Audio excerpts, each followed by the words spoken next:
میری بات غور سے سننا شمیم، میں نے اسے کہا، تم نے جرم کیا ہے، اپنے خاوند کو چھوڑ کر بھاگی ہو۔ اس نے تمہیں طلاق نہیں دی تھی۔ تم اچھی طرح جانتی ہو کہ رزاق سے طلاق کس طرح لکھوائی گئی ہے۔ تم بھی اس جرم میں شریک ہو۔ تمہارا یہ بیان بالکل جھوٹ ہے کہ تم خودکشی کے لیے ندی میں کود گئی تھیں۔ میرے ہاتھ میں قرآن دے دو، اس نے تڑپ کر کہا۔ سیفی نے مجھے ندی میں سے نکالا تھا۔ میں مان لیتا ہوں، میں نے کہا، لیکن طلاق نامہ ندی میں سے نہیں نکلا۔ یہ طلاق نامہ تمہارے پاس تھا؟ ہاں۔ اسے تم نے کہاں رکھا ہوا تھا؟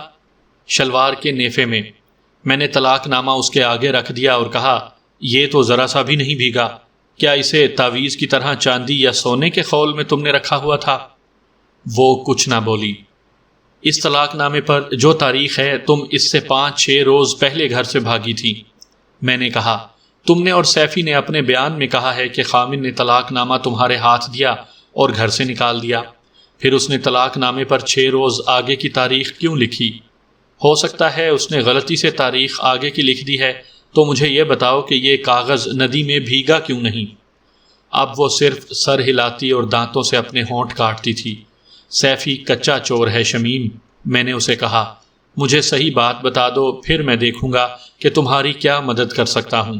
میں جانتا ہوں تم مظلوم لڑکی ہو، مجھے تمہارے تمام حالات معلوم ہیں۔ میں نے اس کے ساتھ مشفقانہ اور جذباتی باتیں شروع کر دیں۔ وہ کم عمر لڑکی تھی، ستائی ہوئی تھی، اس کے آنسو بہہ نکلے۔ کچھ دیر بعد اس نے صحیح بیان دے دیا۔ سامعین کرام، آپ سن رہے ہیں انسپیکٹر احمد یار خان مرحوم کی تفتیشی کہانیوں کے سلسلے میں ایک اردو کہانی، پیار کا پولیس رات۔ یہ اس سلسلے کی آخری قسط ہے۔ مجھے امید ہے آپ کو میری یہ کاوش پسند آئی ہوگی۔ آپ نے اگر ابھی تک میرا چینل کہانی گھر سبسکرائب نہیں کیا تو ابھی میرے چینل کو سبسکرائب کر کے بیل نوٹیفیکیشن آن کر لیجئے، تاکہ آنے والی ہر نئی کہانی کی اطلاع بر وقت آپ تک پہنچ سکے۔ اس کا بیان بہت ہی لمبا تھا۔ میں اس کی حوصلہ افزائی کے لیے کچھ نہ کچھ کہتا رہا، اس کے ہر اقدام اور ہر بات کی تعریف کرتا رہا، کچھ پوچھتا بھی رہا۔ اس طرح اس کا بیان صبح طلوع ہو گئی تو ختم ہوا۔ اس کے باپ نے اس کے ساتھ جو سلوک روا رکھا تھا وہ اس نے تفصیل سے سنایا۔ یہ میں آپ کو پہلے ہی سنا چکا ہوں۔ اس کی شادی ہوئی تو ایسا ہی سلوک خامن نے شروع کر دیا۔ ساس کی زمین دوز کاروائیاں الگ تھیں۔ باپ جب میرے چال چلن پر شک کرتا تھا تو دل میں آتی تھی کہ اس کے شک کو صحیح کر دکھاؤں۔ شمیم نے کہا، باپ کو مجھ پر اعتبار نہیں تھا، لیکن اپنی عزت مجھے جان سے زیادہ پیاری تھی۔ ان لوگوں نے میرا صبر آزمایا۔ میں نے اپنی خوشیاں اور ہنسی مذاق قربان کر دیا۔ آخر وہ رات آئی جب وہ گھر سے نکلی۔ ساس کا رویہ ناقابل برداشت ہو چکا تھا۔ خاوند تو جیسے اس کا خاوند رہا ہی نہیں تھا۔ اس نے اسے کئی بار مارا پیٹا بھی تھا۔ اس روز خاوند نے اسے کچھ ایسی سخت باتیں کہہ دیں جو وہ برداشت نہ کر سکی۔ اس نے ساس کو بہت بری سنائیں۔ اسے معلوم تھا کہ خاوند کو اسی نے بھڑکایا ہے۔ اس نے ساس کو گالی گلوچ کی تو خاوند نے اسے 2-4 تھپڑ جڑ دیے۔ وہ اپنے گھر گئی اور شکایت کی۔ باپ نے کہا کہ تیرے جو کرتوت یہاں تھے وہی وہاں ہیں۔ شمیم جلی بھنی واپس آ گئی۔ رات اسے نیند نہ آئی۔ آدھی رات سے پہلے اس نے دیکھا کہ اس کی ساس، اس کا خاوند اور خاوند کے بھائی گہری نیند سوئے ہوئے ہیں اور خراٹے لے رہے ہیں، تو اس کے تن بدن میں آگ لگ گئی۔ وہ اٹھی اور دبے پاؤں باہر والے دروازے تک گئی، زنجیر کھولی اور باہر نکل گئی۔ اس کے بیان کے مطابق اس کا دماغ اس کے اختیار میں نہیں تھا، کوئی اور ہی طاقت تھی جو اسے ندی کی طرف لے جا رہی تھی۔ وہ ندی دراصل چھوٹا دریا تھا۔ ان دنوں پانی زیادہ تھا۔ قصبے کے قریب ندی 2 بلند اور چٹانی کناروں میں سے گزرتی اور مڑتی تھی۔ وہاں پاٹ تنگ تھا، اس لیے پانی گہرا تھا۔ اسی موڑ پر لکڑی کا پل تھا۔ شمیم پل پر جا پہنچی۔ چاندنی صاف تھی۔ اس نے نیچے دیکھا۔ ندی کے شور نے اور موت نے اسے ڈرایا۔ وہ سوچ میں پڑ گئی کہ کودے یا نہ کودے۔ پل پر ایک گھوڑا آیا جس پر ایک سوار تھا۔ شمیم کو یہ خطرہ محسوس ہوا کہ یہ سوار اسے پکڑ لے گا اور گھوڑے پر ڈال کر لے جائے گا جانے کہاں۔ اس کی نجات کا ایک ہی راستہ تھا۔ وہ پل کے جنگلے پر چڑھی۔ سوار بالکل قریب آ گیا۔ شمیم ندی میں کود گئی۔ اس کا منہ کھلا ہوا تھا، پانی اس کے منہ میں چلا گیا۔ فوراً ہی وہ بے ہوش ہو گئی۔ ہوش میں آئی تو وہ پیٹ کے بل زمین پر پڑی تھی اور ایک آدمی اس کے پہلوؤں اور پیٹھ کو دبا رہا تھا۔ وہ سمجھی کہ اس نے ڈراؤنا خواب دیکھا ہے۔ اسے قے آئی اور پیٹ سے پانی نکلا، پھر وہ اٹھ کر بیٹھ گئی۔ اس نے چاندنی میں اپنے قریب ایک گھوڑا کھڑا دیکھا، پھر اس نے اس آدمی کو دیکھا، یہ سیفی تھا۔ شمیم نے روتے ہوئے کہا، تم نے مجھے پانی سے نکالا ہے؟ دل مضبوط کرو، سیفی نے اسے کہا، ڈرو نہیں، جہاں کہو گی وہاں پہنچا دوں گا، اچھی طرح ہوش میں آ جاؤ۔ اور سیفی نے اسے بہت سی تسلیاں دیں، ہمدردی کی۔ شمیم پوری طرح اپنے آپ میں آ گئی تو سیفی کے پوچھنے پر اس نے اپنے باپ اور اپنے خاوند کا نام بتایا۔ سیفی نے اسے کہا کہ وہ اسے اس کے گھر چھوڑ آتا ہے۔ شمیم نے اسے کہا کہ مجھے ندی میں پھینک دو، مجھے کوئی بھی قبول نہیں کرے گا۔ سیفی کو اس نے اپنے دکھ کی داستان سنا ڈالی۔ سیفی نے اسے کہا کہ وہ مرد ہے اور ایک جوان لڑکی کو اس حال میں اکیلا نہیں چھوڑے گا۔ تم مجھ پر اعتبار کرو یا نہ کرو، میں اپنا فرض پورا کروں گا۔ سیفی نے کہا، اپنے گھر نہیں جاتی تو میں تمہیں زبردستی اپنے گھر لے جاؤں گا۔ شمیم بہت تڑپی۔ اس نے کہا کہ گھر چلی گئی تو خاوند اسے اسی وقت طلاق دے دے گا اور باپ الگ جوتے مارے گا۔ سیفی نے اسے کہا کہ وہ اس کے ساتھ چلے، طبیعت سنبھل جائے تو جیسا وہ کہے گی ویسا ہی ہوگا، اس کی عزت محفوظ رہے گی۔ بڑی مشکل سے سیفی نے اسے اپنے ساتھ چلنے پر راضی کیا۔ اسے گھوڑے پر بٹھا کر خود پیدل چلا۔ سیفی کا گاؤں 11-12 میل دور تھا۔ راستے میں وہ باتیں کرتے رہے۔ شمیم نے محسوس کیا کہ یہ آدمی تو فرشتہ ہے۔ یہ فرشتہ اسے اپنے گاؤں میں اپنے گھر لے گیا۔ وہاں شمیم نے لالٹین کی روشنی میں دیکھا کہ یہ تو کوئی خوبرو جوان ہے۔ گھر میں ایک بوڑھی عورت تھی اور ایک آدمی۔ بڑھیا نوکرانی تھی اور آدمی نوکر تھا۔ شمیم کو سیفی نے اپنے کپڑے دیے۔ بڑھیا اس کے لیے دودھ گرم کر کے لے آئی۔ کھا پی کر شمیم بے ہوشی کی نیند سو گئی۔ اس کی آنکھ کھلی تو سورج نکل آیا تھا۔ اس کے ساتھ کسی نے چھیڑ چھاڑ نہیں کی تھی۔ وہ باہر نکلی تو سیفی صحن میں بیٹھا تھا۔ اس نے نوکرانی کو آواز دی اور اسے کہا کہ کھانے پینے کے لیے کچھ لاؤ۔ پہلے دن ہی شمیم کے دل سے آواز اٹھی کہ اس کی پناہ یہی ہے۔ سیفی نے اسے پہلے دن ہی بتا دیا کہ وہ کیا ہے۔ اس کی خاصی زمین تھی، چوبارہ تھا، مگر محبت اور پیار نہیں تھا۔ اس نے شادی نہیں کی تھی۔ اس کی عمر 30 سال ہو چکی تھی۔ ماں باپ لڑک پن میں مر گئے۔ چچے تائے زمین کی خاطر دشمن ہو گئے۔ وہ ماں باپ کا اکیلا بیٹا تھا۔ کچھ زمین چچے تائے دبا گئے، اس کی کسی نے نہ سنی۔ جب جوان ہوا تو سب کے مقابلے پر اتر آیا، غنڈا اور بدماش بن گیا۔ بدماشوں کے ساتھ دوستانہ ہو گیا، پولیس کے ساتھ بھی دوستی ہو گئی۔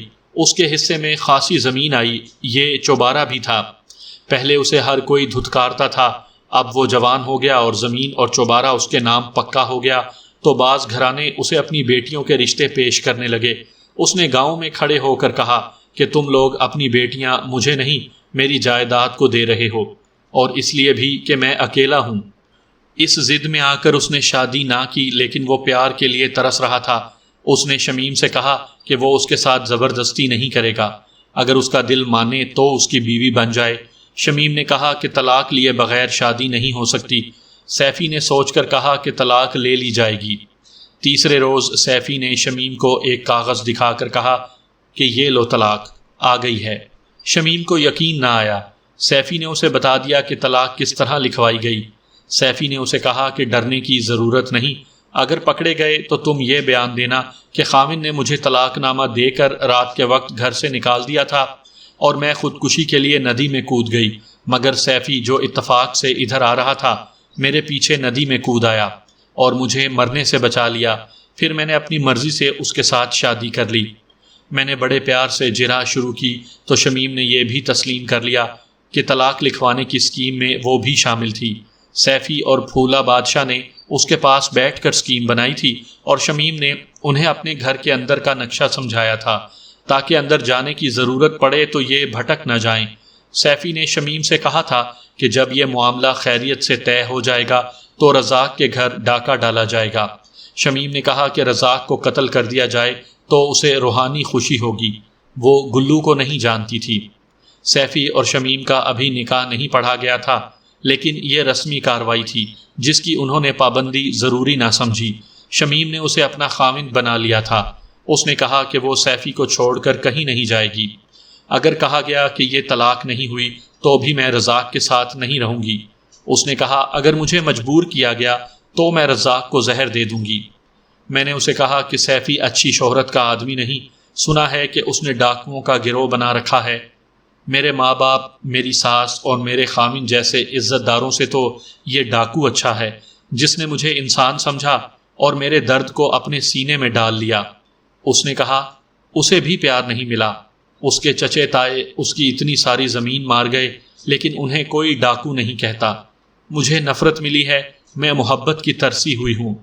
مجھے ایک ماہر نفسیات کے الفاظ یاد آئے، کسی بچے کو اور کسی عورت کو صرف پھٹکار اور تانے ملتے رہیں تو اس بچے یا عورت کو کسی بھدے، بدصورت اور وحشی آدمی سے ذرا سا بھی پیار مل جائے تو وہ اس کے ساتھ چل پڑیں گے۔ میں نے شمیم پر ظاہر نہ ہونے دیا کہ پہلے تو اسے جیل میں 2-3 سال گزارنے پڑیں گے، اس کے بعد اسے سوچنا ہوگا کہ کیا کرے اور کہاں جائے۔ غور کریں کہ یہ کتنی بڑی خرابی ہے کہ جو لوگ اور حالات ایک انسان کو مجرم بناتے ہیں ان کی طرف توجہ نہیں دی جاتی، سزا صرف مجرم کو ملتی ہے۔ سیفی نے مجھے ایک بار پھر چکر دینے کی کوشش کی۔ شمیم کو میں الگ بٹھا چکا تھا۔ سیفی یار، میں نے دوستی کے لہجے میں کہا، تم جس قسم کے ڈاکو اور راہزن بننا چاہتے ہو ویسے ہی بنو اور ضرور بنو، لیکن پہلے کسی استاد کی شاگردی کر لو، کسی تھانے دار سے 2-4 باتیں پوچھ لو۔ تم تو بالکل اناڑی ہو یار۔ میں نے طلاق نامہ اسے دکھا کر کہا، یہ کاغذ مومی تو نہیں؟ تم کہتے ہو کہ یہ کاغذ ندی سے نکلا تھا، شمیم کے نیفے میں تھا، مگر ذرا سا بھی نہیں بھیگا۔ طلاق نامہ لکھوا کر یہ ثابت کرنا تھا کہ شمیم کے خامن نے لکھا اور شمیم کو دیا تھا تو اس پر تاریخ وہ لکھواتے جس تاریخ کو شمیم گھر سے بھاگی اور ندی میں کودی تھی۔ پھولا بادشاہ تو اناڑی نہیں لگتا، 2 سزائیں کاٹ چکا ہے، ایک میں استادی سے بری ہو چکا ہے، کئی وارداتیں صاف ہضم کر گیا ہے، اسے بھی تاریخ کا خیال نہ آیا۔ اب آپ ہی بتائیں نا کیا کریں؟ اس نے کہا یوں جیسے یہ کوئی معمولی سی الجھن تھی۔ کرنا کیا ہے؟ میں نے اسے کہا، مجھے تمہارے بیان کی ضرورت ہی نہیں، شمیم بیان دے چکی ہے، پھولا بادشاہ اور گلو بیان دے کر حوالات میں بیٹھے ہیں، تم بیان دو یا نہ دو مجھے فرق نہیں پڑتا۔ مجھے دراصل اس کے بیان کی ضرورت تھی، اس کے لیے میں بے نیازی اور بے رخی کا طریقہ اختیار کر رہا تھا۔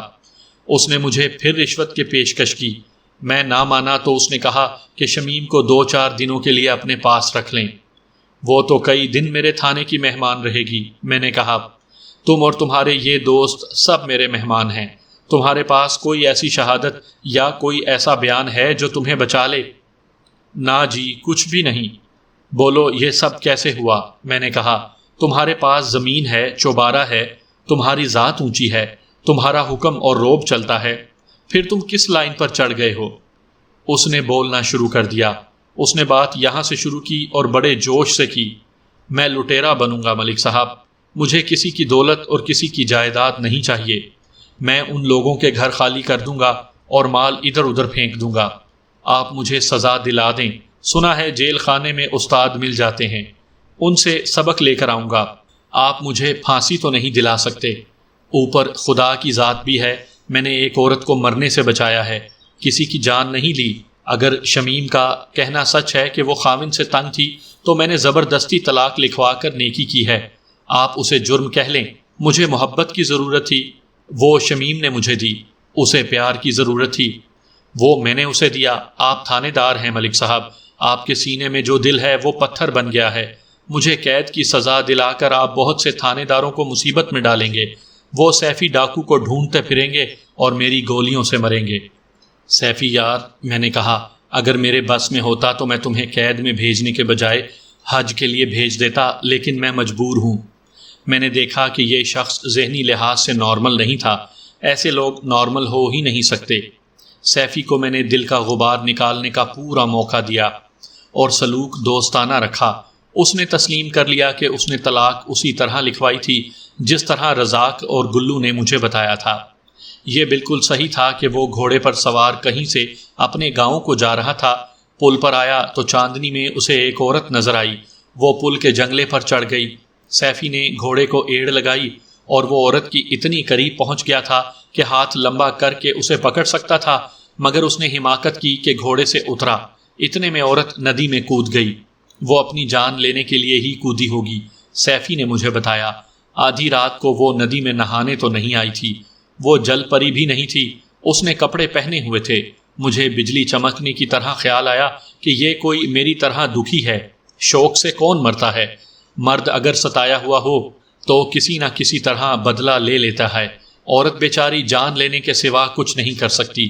میں اس کے پیچھے کود گیا، وہ ڈوب گئی تھی، خدا کا شکر ہے کہ چاندنی تھی، میں نے اسے دیکھ لیا تھا کہ کہاں ہے۔ سیفی شمیم کو نکال لایا، اس کے پیٹ سے پانی نکالا، وہ ہوش میں آ گئی اور ان کے درمیان جو باتیں ہوئیں وہ آپ شمیم کی زبانی سن چکے ہیں۔ گھر لا کر سیفی نے لالٹین کی روشنی میں دیکھا کہ یہ تو بڑی خوبصورت اور جوان لڑکی ہے۔ میرا خدا گواہ ہے کہ میری نیت میں فطور نہیں آیا، سیفی نے کہا۔ مرے ہوئے کو مارنا مردانگی نہیں۔ دوسرے دن اس لڑکی نے جب مجھے اپنی رام کہانی سنائی تو میرا دل پگھل گیا، شاید میری آنکھوں میں آنسو آ گئے تھے۔ وہ سنا چکی تو میں نے اسے اپنی سنائی۔ ملک صاحب، میری عمر 13 سال تھی جب پہلے باپ مرا، پھر کچھ مہینوں بعد ماں بھی مر گئی۔ میں کیسے بتاؤں آپ کو کہ میرا کیا حال ہوا۔ مجھے ایک چچا اپنے گھر لے گیا، میں اپنے ماں باپ کو ڈھونڈتا اور روتا تھا۔ چچی نے مجھے مارنا پیٹنا شروع کر دیا۔ پھر دوسرا چچا اپنے گھر لے گیا، وہاں بھی میرے ساتھ یہی سلوک ہوا، تایا بھی ایسا ہی نکلا۔ مجھے جو بھی اپنے گھر رکھتا تھا وہ میرے بہانے میرے گھر کا کچھ سامان اٹھا کر اپنے گھر لے جاتا۔ میری ماں کا زیور بھی وہ لوگ اڑا لے گئے، انہوں نے ٹرنک خالی کر دیے، مل ملا کر انہوں نے کتنی ہی زمین مار لی۔ اور میں جب جوان ہوا تو میرے دشمن ہو گئے، میں نے زمین سے اپنا حصہ مانگا تو انہوں نے مجھے دھتکارنا شروع کر دیا۔ تائے نے مشہور کر دیا کہ سیفی بدماش ہے، اسے زمین مل گئی تو بیچ کھائے گا۔ میں نے بدماشوں کی طرح ان سے اپنا حصہ مانگا اور مجھے اپنے حصے سے آدھا ملا۔ اس کے بعد میں نے انہیں بدماش بن کر دکھا دیا۔ سیفی نے کہا کہ اس نے اپنے سگوں سے کہا کہ اس کی ساری جائیداد لے لیں اور اسے وہ پیار دیں جو اس کے ماں باپ قبروں میں لے گئے ہیں، مگر ان کے گھروں سے وہ دھتکارا گیا۔ اس نے مجھے بتایا کہ 3-4 عورتوں سے اسے پیار ملا، لیکن وہ دھوکہ تھا۔ وہ سیفی کا گھر خالی کرنے کے لیے اسے پیار دیتی تھیں، وہ اس سے کچھ نہ کچھ مانگتی رہتی تھیں۔ اس نے ان سے نجات حاصل کر لی اور بھٹکنے لگا۔ پھر اس نے شراب سے دل بہلانا شروع کر دیا۔ شراب ہر بدی کی جڑ ہے، وہ بد سے بدتر ہوتا گیا۔ شادی سے اسے چڑ ہو گئی، اسے رشتے ملتے تھے تو صاف کہتا تھا کہ تم لوگ میری جائیداد کو بیٹی دے رہے ہو۔ جب میں کہتا تھا کہ مجھے بیٹا بنا کر سینے سے لگا لو تو تم مجھے دھتکارتے تھے۔ آخر اسے شمیم مل گئی۔ شمیم کو پناہ اور پیار کی ضرورت تھی۔ سیفی نے اس کے ساتھ ایسا سلوک کیا کہ وہ اسی کی ہو کر رہ گئی، لیکن دونوں جیل میں جا رہے تھے۔ میں ان کی کوئی مدد نہیں کر سکتا تھا۔ میں نے جب کیس تیار کر لیا تو ان دونوں سے کہا کہ وہ عدالت میں اتنا جذباتی بیان دیں کہ جو سنے اس کے آنسو نکل آئیں۔ میں نے انہیں مشورہ دیا کہ عدالت میں فرد جرم قبول کر لیں۔ میں نے انہیں بیان یاد کروا دیے۔ یہ بڑے ہی جذباتی بیانات تھے۔ قانون ایک لکیر پر چلتا ہے، اسے جذبات ادھر ادھر نہیں کر سکتے، لیکن مجسٹریٹ اور جج انسان ہوتے ہیں، وہ قانون کے خلاف تو نہیں چل سکتے، البتہ سزا میں ذرا نرمی برت جاتے ہیں۔ اس کیس میں بھی ایسے ہی ہوا۔ مجسٹریٹ نے سیفی اور شمیم کو 1 سال اور پھولا بادشاہ اور گلو کو 9 ماہ سزائے قید دی۔ سب کو کچھ جرمانہ بھی کیا گیا جو سیفی نے ادا کر دیا۔ سیفی کو مختلف الزامات میں جو سزائیں دی گئی تھیں ان کی میعاد 3.5 سال تھی، لیکن فیصلے میں لکھا گیا کہ سزائیں اکٹھی شروع ہوں گی۔ اس طرح قید 1 سال بنتی تھی۔ میرا خیال تھا کہ سیفی جیل سے نکل کر ڈاکو بن جائے گا اور شمیم کی زندگی تباہ ہوگی، لیکن 4.5 سال بعد اتفاق سے اس علاقے کا ایک ASI ملا۔ میں اس وقت دلی عارضی ڈیوٹی پر آیا ہوا تھا۔ مجھے سیفی اور شمیم یاد آئے۔ میں نے ان کے متعلق پوچھا تو ASI نے بتایا کہ سیفی ایک معزز آدمی ہے، شمیم نے اسے بدماشی سے ہٹا لیا تھا۔